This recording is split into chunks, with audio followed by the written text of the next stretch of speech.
Commitment, pagtuon, isa sa mahalagang salita na kalakip ng sakripisyo para makamit ang pangarap ng isang manlalaro, lalo na sa kabataan. Sa panahon ngayon, gaano pa ba kahalaga ang salitang commitment sa mga players sa grassroots, kaliwat kanan ng liga? Kaya mga kabataan, commit dito, commit doon, commit ngayon, commit bukas. Meron pa ba talaga salitang commitment sa kanila? Committed pa ba sila mula una hanggang matapos ang liga? Committed ba sila pati sa ensayo na binibigay mo? O baka naman committed lang sila sa jersey na ibibigay mo at sa mismong laro? Kapag ensayo, ayan, napakaraming mga dahilan. Hindi aatin ang ensayo dahil ganito, ganyan. Pero pagdating ng laro, ayan, kompleto ang koponan.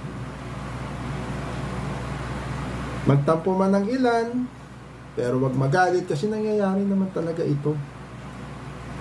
Nangyayari naman talaga ito sa iilang team kung hindi man sa lahat. Ako, may hawak akong club-based team.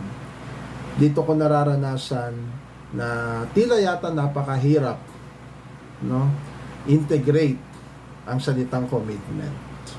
Pero kailangan dahil ito ay isa sa mahalagang aral na makukuha ng manlalaro mo sa iyo. Hindi lang naman para sila ay palakasin sa paglalaro, para umangat ang kanilang pangalan sa larong basketball, hindi lang para manalo ng napakaraming kampyonato, hindi nasusukat doon. So kapag ang salitang commitment ay naibahagi mo at nabigyan mo ng diin na itatak mo sa manlalaro mo, dala niya ito habang buhay. Dala niya ito sa labas ng court. Umangat siya bilang isang manlalaro, makarating man ng professional league, maging isang professional na player, napakahalaga pa rin ang salitang commitment. At dala-dala niya ito.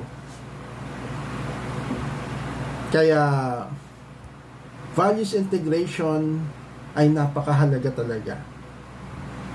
Ang salitang commitment ay hindi dapat isawalang bahala.